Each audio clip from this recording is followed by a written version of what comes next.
parce que moi je sais faire à manger, tu vois, pour... Il faut que tu nous racontes.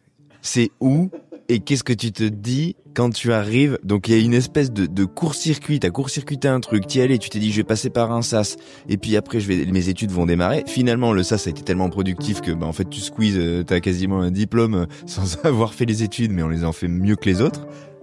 Et là t'arrives chez un, comment dire, je sais pas comment on peut qualifier Pierre Gagnère, mais il a un statut. Pape, il est très à part dans la cuisine. Monument. Exactement. C'est un monument de la gastronomie. Donc t'arrives dans quel restaurant et tu te dis quoi, et toi tu le connaissais de réputation en plus, parce que tu parlais de ses livres et tout ça.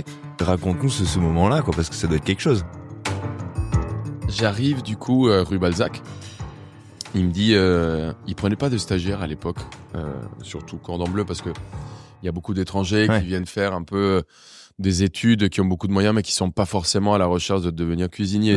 Il y a plusieurs profils dans cette école. Il y a des gens qui ont vraiment envie de devenir cuisinier, mais il y a des gens qui ont envie juste d'apprendre un peu. Et puis c'est une école où on vient souvent de l'étranger et on repart souvent à l'étranger après avec ses connaissances, quoi. C'est une école qui est très implantée à l'étranger en l'occurrence, mais qui en France est moins exposée. Exactement. Et du coup, t'as des profils que des fois peuvent ne pas être à la hauteur des expectatives quand t'as un 3 étoiles et que on est 11 en cuisine pour faire 45 couverts.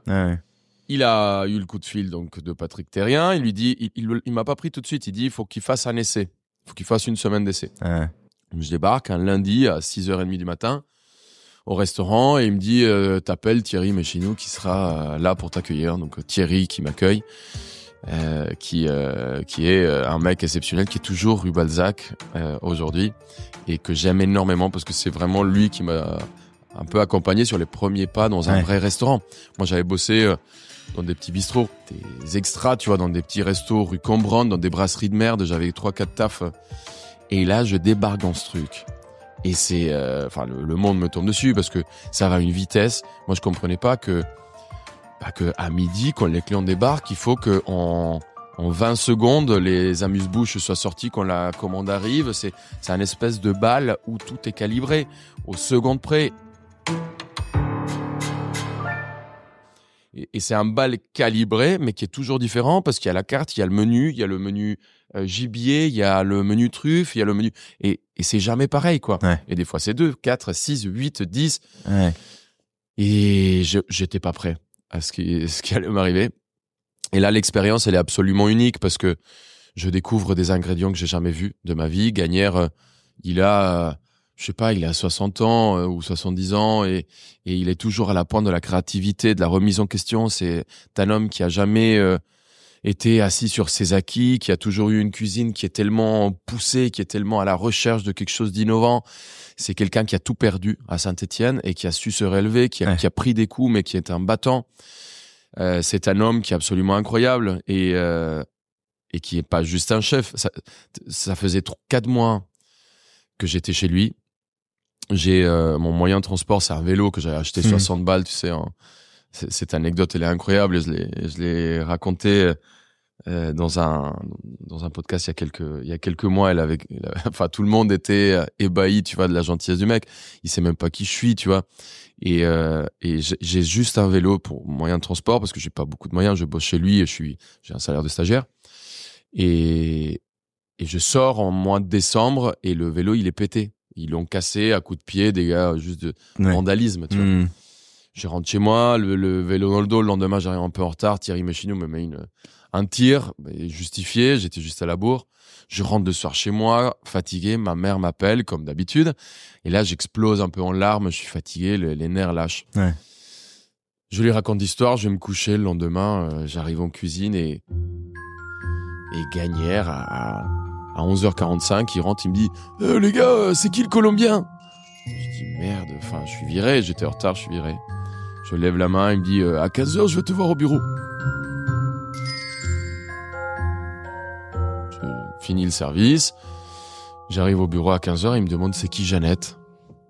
Et je dis « Mais merde, comme il connaît le prénom de ma mère. » Et il me dit « J'ai reçu un mail cette nuit de Jeannette qui me dit que ton vélo est cassé. C'est quoi cette histoire ?» Je dis « Je lui explique l'histoire. » Et là, il sort son chéquier. Et il me dit « Tiens, va t'acheter un vélo. » Il me fait un chèque de 300 €. Et il me dit « Va t'acheter un vélo avenue Wagram et retourne bosser, quoi. » J'étais un stagiaire qui était chez lui depuis 4 mois, qui ne vaut pas grand-chose dans un calcul matériel d'un être humain, tu vois, qui a un chef de cette renommée. Qui est pas dans le radar, quoi. Enfin, ça aurait pu être n'importe qui d'autre. Il s'en fout. Et ce geste a une telle humanité que cet homme, déjà, il me marquait par sa cuisine, il me marquait par son aura, et là, par son humanité, sa gentillesse, dingue. Sa bonté, quoi. Un des trucs que je préfère dans cette anecdote, parce que je l'avais entendu quand tu l'avais raconté, c'est la manière dont tu imites Pierre Gagnère. Je trouve que je le tiens pas mal. Mais en plus, quand je le fais, tu sais, il arrive comme ça. Oh, les gars! Veste ouverte avec son tour de cou, tu vois. Et c'est du génie, tu vois. Ça décrit le génie que Pierre Gagnère est. Le cœur de cet homme, quoi. Ouais, donc ça veut dire que quand même, t'as fait tes preuves, que de cette période d'essai, elle a été franchie, que... Là, tu parles de quelques mois qui vont se passer. Ça va durer combien de temps Je suis stagiaire chez lui. Tu sais, je réussis avec le cordon bleu à renouveler mes papiers de stage. C'était des stages de 4 mois. Je le fais 2 fois. Je passe 10 mois chez Gagnère. Au bout de 10 mois, t'arrives à étendre quand même le truc. Je répète et je redouble. Mais j'ai pas de papier pour travailler. Donc ça, c'est un peu compliqué. Et il y avait un resto où j'avais fait des extras à l'époque qui s'appelle le Je t'aimeux, rue d'Alray, où le mec, on s'entendait assez bien et je lui demande de me faire les papiers et en échange, je bosse chez lui et je tiens un poste pendant 1 an. Et il accepte. Donc du coup, je sais même pas si tout ça est légal et j'ai le droit à le raconter. Il y a prescription. C'était il y a... c'était il y a 14 ans, 15 ans. Donc ça va. Du coup, il me paye pas pendant quelques mois. Parce que ça coûte, je sais pas, à l'époque, ça avait coûté 1200 ou 2500. C'est un salaire. Il me paye les papiers, je bosse chez lui 1 an. À un moment, j'ai des problèmes avec sa femme qui était un peu raciste, un peu limite, quoi. Et elle était un peu limite. Et j'ai réussi à tenir ses commentaires limite pendant 1 an.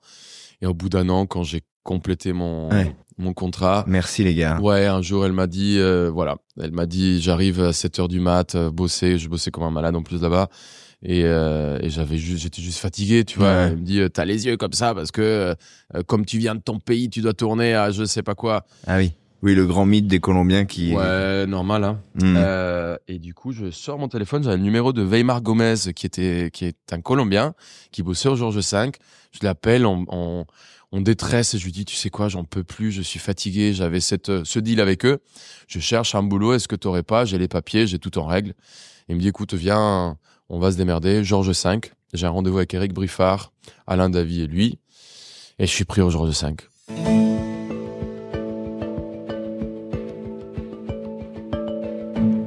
La condition pour bosser, pour rentrer, c'était qu'il fallait que je fasse 6 mois de nuit.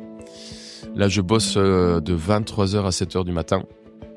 Tu fais toutes les mises en place pour le petit-déj. Et tu veilles de nuit. Donc, au Georges V, Four Seasons, si quelqu'un veut manger... Un room service, Sole meunière à 3h du matin avec des pâtes à arrabbiata et une tourte, un putivier de chez Briffard. Faut que ça sorte. Il faut que ça sorte. Et ce métier est absolument... C'est marrant ça, parce que t'es un petit peu garant, tu vois, t'es veilleur de nuit, c'est-à-dire qu'à un moment il faut que tu ranimes une intention, un restaurant, là où tout le monde t'a laissé en fait gérer quoi en fait à ce moment-là. Et je faisais ça avec une passion monstrueuse, tu vois, vraiment j'étais un fou de ça, j'adorais ça. Et je kiffais ça parce qu'en plus, tout le monde était parti, t'avais un calme, la cuisine que pour toi. Ouais, c'est ça. Je me mettais un peu de musique et j'adorais parce que tu sais, les seules personnes qui restaient jusqu'à 2-3 heures du matin, c'était les sommeliers. Et les sommeliers, c'est des gens qui sont extrêmement passionnés. Il y avait ce truc un peu en commun, c'est que c'est des gens qui sont là avec un plaisir énorme. Et souvent, il y avait un fond de la tâche 88 qui traînait, un fond de Dom Pérignon en P2 qui restait, un fond d'un cognac de 1850. Et il posait ça au pass. Et il me regardait, il me faisait un petit clin d'œil en mode je l'ai oublié juste pour que tu goûtes. Parce qu'ils me voyaient, tu sais, passionné de tout ce que je faisais. Ouais. Pareil, ça, je suis pas sûr que ça soit légal et que j'ai le droit à le dire. C'est le dernier podcast de la carrière de Juan Arbelez. Merci, c'était bien. J'ai goûté, tu vois, c'est la première fois que je goûte des vins exceptionnels. Ouais. Et c'est ça qui ouvre en moi ma passion pour le vin, ma passion pour les vignerons, ma passion pour les sommeliers. Donc du coup, avec gentillesse, tu sais, quand je faisais le repas pour eux, pour le staff, je préparais un petit truc qui était plus sympa. Si je voyais un verre de vin rouge, du coup, j'essayais de faire un truc qui allait en accord. De composer un peu les choses. Exact. Et j'ai passé, pas 6 mois, finalement, je passe presque 1 an à bosser de nuit. Ah ouais. C'est ton univers, là, c'est marrant. Ouais. C'est finalement, j'adore ça. Je fais les jours de l'an, tu sais, je les passe tout seul. Et c'est ce que j'allais te dire, il y a rien dans ta vie à ce moment-là. Quand on bosse de nuit comme ça, déjà avec cette implication parce que c'est la cuisine, mais en plus de nuit, t'as pas de vie là. Un enfer. Ouais. Parce qu'en plus, j'étais pâle comme une mozzarella, je voyais pas le soleil. Tu rentres chez toi à 8h, tu vas te coucher, t'es éclaté. Tu te réveilles, il est 15-16 heures. Je faisais un peu de sport chez moi et après, je partais au taf, quoi. Ouais. Et du coup, t'as pas vraiment de vie. Tu dis quoi à tes parents parce que comme j'imagine que le lien est toujours aussi présent, qu'est-ce que tu leur racontes de ça? Ils s'inquiètent pas parce que moi mon fils serait là-dedans, je me dis putain mais le pauvre. Mais je suis tellement heureux, je te jure, je suis tellement content et je mesure la chance que j'ai de travailler dans un hôtel comme celui-là. De travailler avec des gens qui sont hyper inspirants et surtout d'apprendre. Je voyais une évolution dans ma cuisine, je m'améliorais, je comprenais comment on faisait des banquets de 250 personnes. J'ai fait à manger pour Shakira. Il y a un truc très drôle. Je suis au service et on me dit les gars, c'est soigné. Weimar Gomez, il avait vraiment confiance en moi parce que il voyait à quel point j'étais. La cuisine part, il y a une table qui passe à 23h30, tout le monde quitte la cuisine. Il dit les plats doivent partir. Juan, je te fais confiance, on te laisse. Fais gaffe, c'est Will Smith. Et je dis c'est Will Smith. Je sais pas qui c'est moi, tu vois. Moi, en plus, tu vas comprendre, mais en Colombie, on apprend à parler l'anglais avec l'accent des États-Unis. On écoute tout. On a un vrai bon accent. Et on me dit fais gaffe, c'est vraiment la famille de Will Smith. Il faut que tu fasses attention. Ils sont 12, pas de problème. Moi, je fais à bouffer, j'ai aucune idée qui c'est quoi. J'envoie les 12 plats. Je fais attention.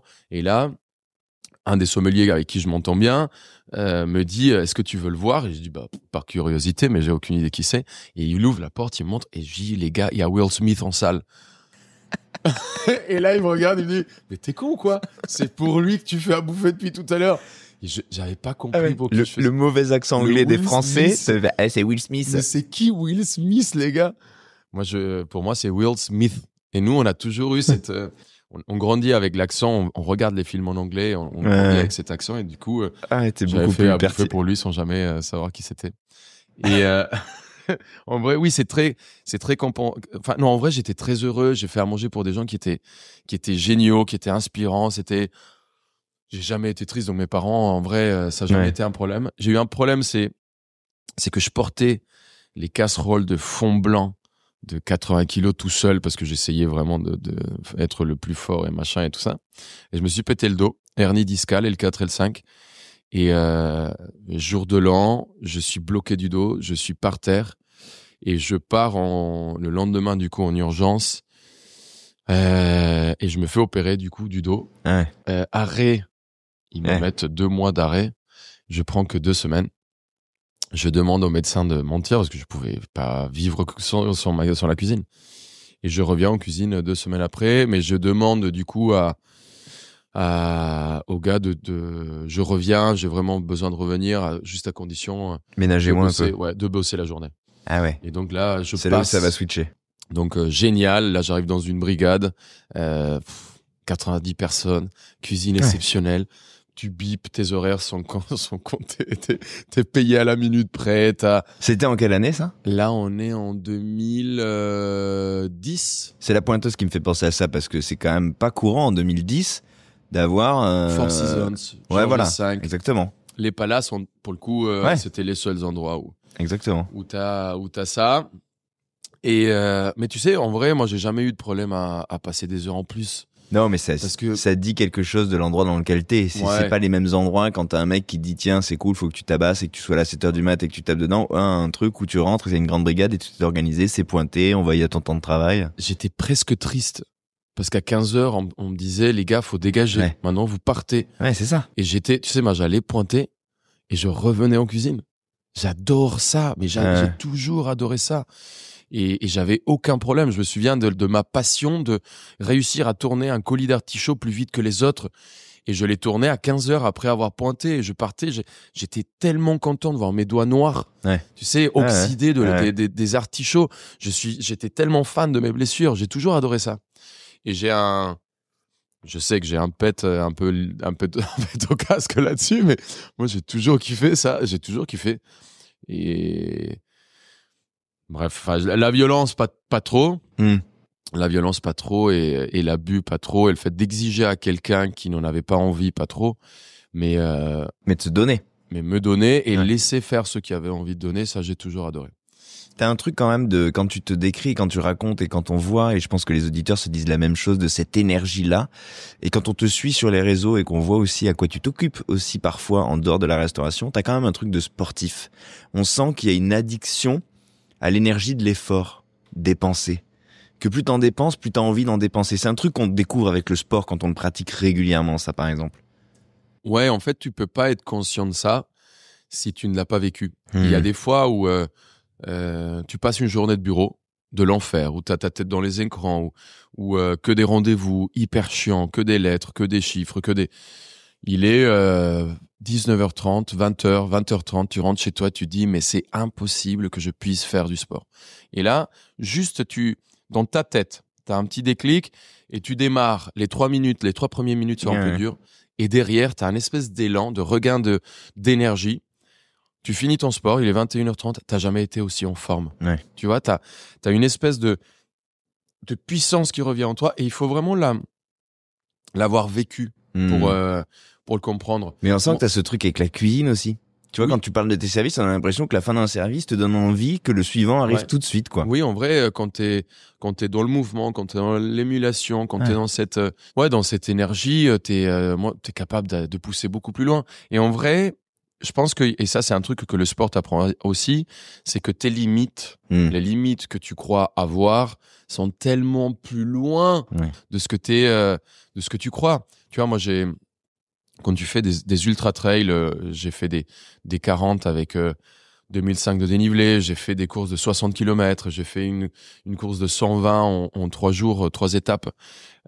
Tu te rends compte que finalement, tu es capable d'aller tellement plus loin. Moi, le moment où le cerveau commence à me dire, franchement, faut qu'on s'arrête, je suis à 15% de ce que je suis capable de donner.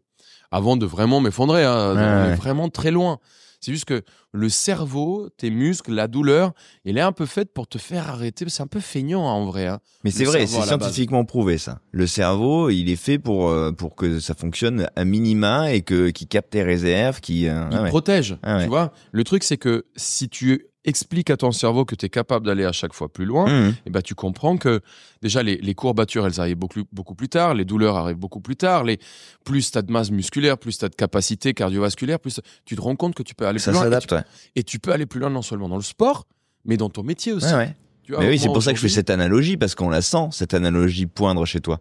On a le sent que ça se décuple à mesure que tu racontes. Quand je faisais des gros services et que je faisais 5 jours où t'enchaînais les services, j'avais toujours un peu mal au dos, un peu mal aux genoux, un peu mal aux épaules, un peu mal quand je fais du sport et que j'enchaîne et que je me adapte. Aujourd'hui, je peux enchaîner 5 services sans aucun problème, 7, je peux bosser. C'est un sujet. Là, ça fait 12 jours que j'enchaîne le boulot non-stop et avec des grosses journées quand même et j'ai pas de problème. En vrai, j'arrive à l'enchaîner si j'ai mon équilibre. Tu vois, si j'ai mon équilibre de sport, si j'ai mon équilibre de sommeil, il me faut 6-7 heures de sommeil, sinon c'est un peu complexe. Donc en vrai, si j'ai mon équilibre, si j'ai mon sport, si j'ai mes 20-25 minutes, j'ai 2-3 applications qui m'aident à faire des hits dans 2 mètres carrés ou mes 35 minutes de course à pied, ou si j'ai ça va, ça tient. Je pense que je peux bosser éternellement. Ouais, mais c'est important cette digression parce qu'à ce stade de ton récit, je trouve qu'elle raconte quelque chose de toi et qu'on sent déjà cette énergie exponentielle en fait qui s'installe au Georges V avec ce truc de nuit et où tu découvres que en fait, plus il y en a, plus il peut y en avoir finalement. Tu vas l'emmener où cette énergie après? Comment ça va se transformer l'expérience? après le Georges V, tu sais, je cherche une deuxième expérience dans un hôtel comme celui-là, parce que je trouve que pour le CV, c'est vraiment génial. À l'époque, c'était CV, CV, CV. Alors que tu vois, aujourd'hui, tu peux faire une carrière sans forcément avoir un grand CV. Grâce beaucoup aux réseaux sociaux, grâce beaucoup à... Ouais, les réseaux, ils te permettent d'exister. D'exister. De ce côté. À l'époque, c'était que j'ai fait ci, j'ai fait ça, j'ai fait ça. Éric Fréchon, à l'époque, Bristol, monstrueux. Enfin, c'était un gros paquebot. Hein. Et du coup, je décide d'envoyer le CV là-bas. Entre-temps, je suis pris pour Top Chef. Donc, j'ai mon entretien au Bristol et je leur dis, écoutez, je suis pris pour Top Chef. Donc, il y a un mois où je vais... Enfin, ça peut être un jour, comme un mois et demi, 2 mois, où je peux être absent. Donc, je vous préviens, si ça vous dérange pas, voilà, mon début, ça serait à temps. Ça se passe super bien. L'interview, nickel. Je suis pris pour le gastro. Je pars à Top Chef. Je fais Top Chef qui se passe pas mal, mais pas bien. Tu vois, on est 14. Sur 14, je finis 10e. Donc, je fais 4 semaines, 4 primes. Je fais, c'est 3 semaines de tournage. Je reviens au bout de mes 3 semaines au Bristol. J'enchaîne le boulot. Et t'en gardes pas un souvenir de Top Chef? Top Chef, rapide, intense. C'est rapide, c'est intense. Je me croyais trop fort, trop puissant, trop créa, trop. Et Top Chef me montre à quel point, me remet la tête sur les épaules, me ramène un peu sur terre et me dit, tu vois, t'es loin d'être le meilleur. T'es vraiment une petite daube. Il faut que t'apprennes. Tu peux être un très bon cuisinier, mais à Top Chef, il faut être un guerrier. Il faut s'adapter à tout. Il faut être capable de faire tout type de cuisine dans des endroits et dans des conditions très particulières. Moi, j'étais un mec de palace, tu vois. Je suis un gars qui fait la cuisine de palace, où tout est nickel, quand le marbre est bon, quand le machin, quand la température, quand la poêle est parfaite, le sautoir est bien étamé, tu vois, tout est nickel, quoi. Je pense que le Top Chef, pour gagner Top Chef, il faut être très bon dans tous les terrains. Et donc, je pars de Top Chef et je rentre, et Bristol, mais en vrai, je garde un énorme souvenir, hein. C'est un accélérateur de carrière incroyable. C'est un tremplin monstre. Et c'est ça qui m'a ouvert derrière les portes pour être là où je suis. Hein. Clairement. T'as quand même un coup de projecteur. C'est un truc. Tu rencontres les journalistes, tu rencontres ton banquier, te reconnaît. Ça ouvre beaucoup de portes. J'arrive au Bristol et là, je suis très content, mais en même temps, tout est trop propre. Tu vois, tout est. C'est vraiment parfait. C'est une cuisine qui est parfaite. Hein. Mais tout est mesuré au truc près. Là, t'es dans une table étoilée, tenue par un mof. Bah oui. Non, mais ça rajoute. Mais c'est méga carré. Mais c'est méga carré. Et je me souviens, tu vois, un jour, on faisait les pinces de tourteau et un jour, pareil, tu vois, j'adorais dépioter le tourteau. C'était un truc, c'est hyper chiant. Mais j'adore ça. T'es un peu dans ton truc, c'est un peu méditatif, là, je vois bien, Putain, mais c'est thérapeutique. Le tourteau, les mousserons, les petits pois, ces trucs, moi, ça me fait kiffer. Je comprends. Alors que tout le monde déteste. Moi, j'adore. C'est bon, j'y vais, je le fais. C'est pour moi. J'allais pointer à 15h, je prenais mes tourteaux, je les faisais, et je me souviens, je me faisais rentrer dedans et je me faisais engueuler tout le temps parce que c'était pas à moi de le faire. Donc tout ça, je sais pas, je me suis... j'étais pas t'étais pas sur la fréquence. J'étais pas bien, je sortais le soir, tu sais, à 15h, je disais à tout le monde, on va boire une bière. Personne, tu sais, tout le monde avait sa petite vie, il y avait pas vraiment une cohésion d'équipe. On vient taffer, merci, au revoir. Et j'étais un peu triste de ça, je me sentais pas forcément à ma place. L'expérience se passe très bien, je fais 1 an là-bas et je garde un souvenir incroyable. Tu vois, c'est peut-être une des cuisines les plus maîtrisées que j'ai jamais vues. Mais moi, j'étais pas à l'aise là-dedans. Tu vois, moi, je suis plus du côté MacGyver aujourd'hui, un truc où il faut que ça vive, il faut que ça soit cicatrisé, il faut qu'il y ait de la vie. Et quand je dis la vie, il faut qu'il y ait un peu de... je sais pas, il faut qu'il y ait du bruit, il faut qu'il y ait du... voilà. Moi, c'était pas trop mon univers. Trop feutré, le Bristol. Donc, je pars du Bristol. À l'époque, je sortais de Top Chef. Jean Humbert avait gagné Top Chef. Donc, entre-temps, parce que c'est ça que les gens parfois ont du mal à... Quand tu dis que t'as fait Top Chef, les gens t'ont pas encore découvert. Donc, toi, ça a été tourné, c'est enregistré. Toi, tu rentres au Bristol, personne te connaît. Non. Quand tu sors du Bristol, tout le monde t'a vu. Quand je sors de Bristol, tout le monde me connaît. C'est ça. Et je sors du Bristol et il y avait Jean Humbert qui avait un restaurant dans le 16e, L'Acajou. L'Acajou, ouais. Et qui me demande, il me dit, écoute, j'ai envie de faire le tour du monde. Je cherche quelqu'un qui pilote mon resto. Est-ce que ça te plairait? Donc du coup, moi je trouve le truc super excitant parce que c'est ma première place en tant que chef. Je vais gérer un restaurant comme si c'était le mien. Il me donne les clés. Il me laisse piloter. Et je vis une expérience qui est vraiment cool, qui est vraiment intéressante. Parce que j'apprends à piloter un resto comme si c'était le mien, à faire des achats, à négocier, à regarder les factures. S'il y a 100 grammes de pousses de moutarde qui manquent, et ben j'appelle, tu vois, et je dis, voilà, c'est... Donc, super enrichissant comme expérience. J'ai un mec qui vient manger au bar, à l'époque, un Colombien, et qui me dit, écoute, j'ai un resto qui est en train de couler, j'ai mis ma vie dedans, j'ai arrêté mon métier, je suis en train de tout perdre, je sais pas quoi faire. Et je lui dis, écoute, si tu veux, demain je viens, je vais checker, je vois si je veux t'aider, quoi. J'arrive au resto, il est loin du métro. Il est à Boulogne? Ouais, à Boulogne, loin du métro, face à une caserne de pompiers, dans une rue non passante. Nickel. Le resto, il est tous les signaux sont d'âme, ouverts. tu vois le truc, mais si tu fais un concours de où faire le pire resto du monde, je pense que je pourrais bien. On me laisse pas rentrer dedans tellement je suis je gagne direct d'emblée, quoi. Et j'ai la folie de lui dire, écoute, si tu veux, moi j'ai 2000 € économisés, c'est tout ce que j'ai. Par contre, faut tout péter parce que c'est trop propre. Je vais ramener 2 potes taggers, on va défoncer le resto et je viens, tu me files 50% de départ. Si on perd tous les deux. Si on gagne tous les deux. Et c'est un énorme bluff parce que j'avais rien pour rembourser si on perdait, quoi. Et là, il me regarde, il me fait confiance, il me serre la main, il me dit, écoute, banco, vas-y, on y va. Enrique Solano. On est toujours associés à Plancha, 58 rue Gallieni. Et on ouvre, tu sais, on grave le resto. Moi, on ferme samedi, dimanche, on fait la peinture. Je dors dans un sleeping bag, tu sais, dans un sac de couchage. Ouais. La porte ouverte avec mes pieds qui bloquent la porte pour que ça respire parce que ça sentait la peinture. Je dors dans le truc. Lundi matin, on ouvre. Et là, 0 couvert. Mardi, 0 couvert. Mercredi, 0 couvert. 1 semaine, 2 semaines, 1 mois. On fait 2 couverts par jour, 4 couverts. On fait 2 mois, 0 couvert. Mais vraiment, un enfer. Mois de septembre. Et attends, mais là, tu te dis quoi dans ces moments-là c'est hyper dur. Je te jure, psychologiquement. Les journées. Non, mais c'est horrible. Un enfer. On fait 2 mois dans le vide à faire, les grosses journées, on faisait 8-10 couverts, quoi. C'était dur. Mais on allumait la lumière, on buvait des bières sur la terrasse et on attendait que les clients viennent, quoi. J'essaye de faire bouger les contacts à Top Chef, mais bon, c'est Boulogne. Qui va venir bouffer à Boulogne? Et puis c'est pas pour y être allé, moi. C'est pas une évidence à Boulogne. Galère, quoi. Ouais. J'ai la chance à ce moment-là il y a un mec qui croise la porte, tu vois, un mois de septembre, un soir, 2 couverts. On a fait 6 couverts ce soir-là, ils étaient 2.